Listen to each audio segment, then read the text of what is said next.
Hey, everybody. Thanks for tuning in. Welcome. Before we begin, I want to give a shout out to all of my 5 million subscribers. Now, I want to thank you guys, not only for your interest, but your support.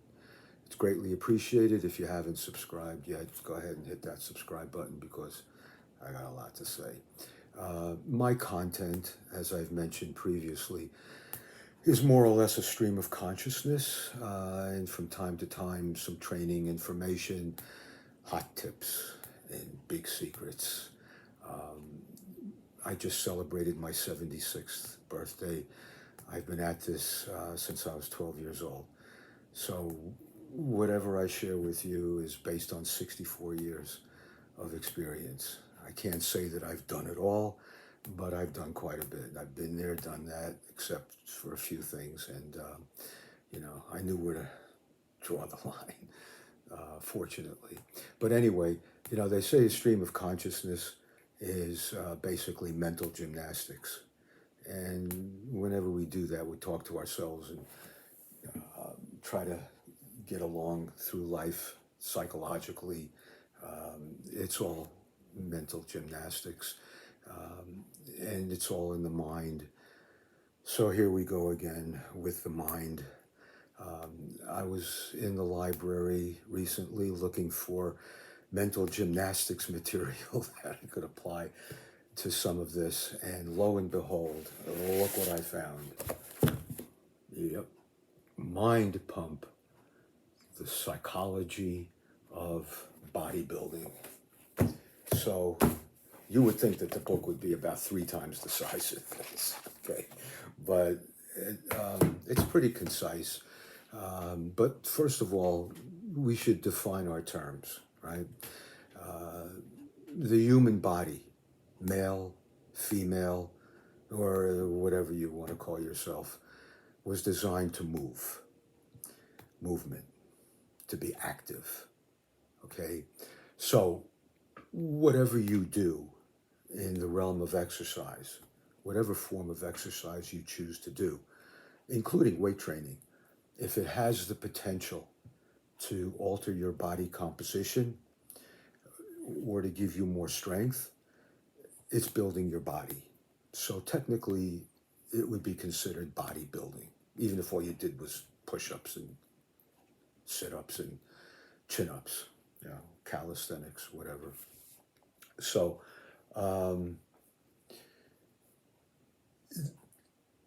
there's a huge difference, however, between what I just described and the desire to build your body for physique competition. Believe me, psychologically, one is for everybody and the other is for crazy people. Actually, maybe only 2% of the weight training population is into it for aesthetics, to build the body for competition purposes. It's like, I call it like, it's like the Westminster Dog Show, physique competitions, all right? You have to really prepare. It's like a poodle, right? You look at a poodle and the way they cut the hair and they prepare it to compete, it looks quite a bit different on stage than it does when it's off stage. So it's like bodybuilders who compete. Once the show is over, they revert to a more standard eating protocol, including junk food, and they put back weight. They gain back some of the weight that they took off for competition. They shower, take off all that tanning solution and all of that. And within a few weeks after the competition is over, the poodle, the hair starts to grow back and it starts to look like a regular dog. So I remember when I was about 15 years old, when I say you're going into a different world, my first experience, my first gym experience was the weight room in the YMCA in Queens where I grew up. Now the door, it was a solid door to the weight room, so you couldn't see through it, but you could hear as you're approaching the door, you could hear the clanging and the banging of the weights. So if you're familiar with the old school gyms, that's what you heard when you walked in, was all that clanging and banging and all the sounds of effort and hard work. It's a little bit like when, for me, it was like when Dorothy lands in the Wizard of Oz, when Dorothy lands in Oz, and it's all in black and white, and then she opens the door, and it all turns to color, and it's like, man, what the hell is this? What the hell did I get myself into? Damn, now she's not saying that, but she's probably thinking it. So, also, like it or not, there's a small but significant percentage of the male population that would be classified as unresponsive. They're non-responders. No matter what they do, no matter how perfect their exercise program is, no matter what kind of supplements they take, nutritional protocols, whatever, it's just not happening. Now, you could chalk up a good deal of that to psychological factors, but there's also some physical factors involved as well. Now, without going into a lengthy book review, let me just say that the author does cover most of the bases: concentration, motivation, etc. However, in my opinion, one of the most important factors was left out.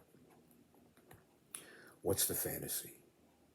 What was it that originally inspired you? What was the stimulus? What got you to want to do this? So, if you want to get into the psychology of bodybuilding, you have to understand the genesis of the thought process. There had to be something that stimulated, or inspired you, or, you took on this fantasy of wanting to look like those guys. So, these factors cause what I consider an emotional response. It's not intellectual. It's totally emotional. So it's one of the things that was kind of left unsaid in this book, which I think should have been covered. Any psychological study of bodybuilding or the desire to build that kind of a physique, what inspired you? There had to be some. So then you begin fantasizing, and you're stimulated, and you want to do this. So that's a big factor. And no matter how hard you train, no matter what you do, no matter for how long, how many years you exercise, okay, you're always going to have mixed emotions. The classic example is Jack LaLanne. We'll get to Arnold. Jack LaLanne, if you look up exercise in the dictionary, there might be a picture of Jack LaLanne there. I mean, the guy was an exercise fanatic. One day, somebody asked him, Jack, why do you exercise so much? You must really love it. And Jack replied, no, I don't love exercise. In fact, I hate it. What I love are the benefits. What I love are the results. That's why I do it. Okay, so Again, you're always going to have mixed emotions about this sport. Now, in my opinion, it's not just the desire to want to look like that, but you also have to desire to be like them, to want to live that kind of a life, to not be average. So there's the, for me, there lies the big psychological difference. What are you willing to do? And how far are you willing to take it? So the will and willingness takes it, is a huge factor. And they don't cover that in here too much. I mean, I looked under W for the will. It's not in here. Visualization is in here. He even mentions Mark Twain. But the will, it's not in here. And for me, I think that's a big factor. That's also in your mind to show you the psychological aspect of that, to illustrate it. One day, the guy goes up to Arnold Schwarzenegger in the gym and says, you know, I like lifting weights, but I don't think I want to look like you. And Arnold replied, don't worry, you're never going to look like me. All right, so right away the guy is defeated. If he had any desire at all to develop his body above average, he's already behind the eight ball, because it takes a tremendous amount of effort, discipline, and will just to make significant progress. So we'll go deeper into the exploration of all that makes us exercise fanatics, what makes us tick. Now, in the meantime, there is an emotion that we all deal with from time to time. John Lennon famously said, life is what happens when you're busy making other plans. So when someone says, I have no time to exercise, that's an excuse. It's a standard excuse, means nothing. It's just an excuse.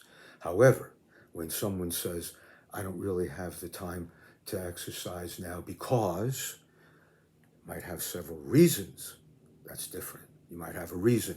There might be a family situation that's causing some emotional distress. Your cat died, your dog died, that's going to cause emotional distress. You might have several things going on, business, considerations, work, whatever, family, again, as I mentioned. There might be several things going on that are really impacting your desire to work out, your ability to concentrate. Now, I famously say all the time, just get in the gym, just get in the gym. Well, there are times when you're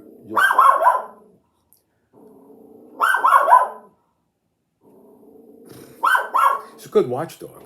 All right, enough. Hey, enough. Get out of the window. I'm going to wring her neck. So anyway, where was I? So until you are emotionally stable, stay out of the gym. Because if you're not concentrating, you can get injured, and you're not going to make any progress anyway. So anyway, once you've achieved emotional stability, there's no more excuses. It's time to get into the gym and get back to business. So anyway, that wraps up today's episode. In the meantime, you guys take care of yourselves. Think about a couple of these things. I'll get into a lot of it later on through other videos. Get strong and get stronger.